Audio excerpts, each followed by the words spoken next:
Tu veux que je te montre une norme 100% légale, en tout cas ça dépend comment on l'utilise, et surtout que tout le monde peut avoir, qui est vraiment pas cher, qui coûte même pas 1 euro, très facile à obtenir. C'est ça, c'est un stylo. Là j'ai un bic, des familles très classiques. L'idée du stylo, c'est que tu vas pouvoir le prendre comme un pic à glace, mettre le pouce par-dessus pour pas qu'il remonte, ça c'est très important, et le tenir comme ça. Si jamais quelqu'un vient t'embrouiller, t'attraper, tu vas pouvoir frapper dans le bras ou autre, le piquer, pour créer une très grande douleur qui va te permettre de t'enfuir.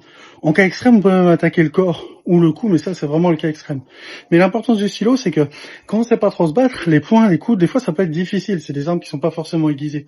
Que le stylo, tu es ici, tu l'as dans la poche, toujours sur toi, et quand quelqu'un arrive, t'attrape ou autre, boum, tu peux piquer. J'ai déjà eu des retours d'expérience de mes élèves, certaines ou certains, mais plutôt certaines, qui ont su se défendre avec un stylo, ou ne serait-ce que prendre le stylo et se mettre en garde, et ça fait que la personne s'est dit, elle est déterminée, je vais pas me lancer sur elle.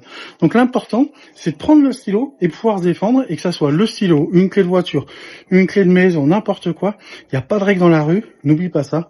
Et surtout, pense à liker et t'abonner pour obtenir de plus en plus de vidéos, de conseils comme ça, de tutos de self-défense. Alors, que dans un cas de self-défense, mais utilise le stylo pour te défendre, et à très vite.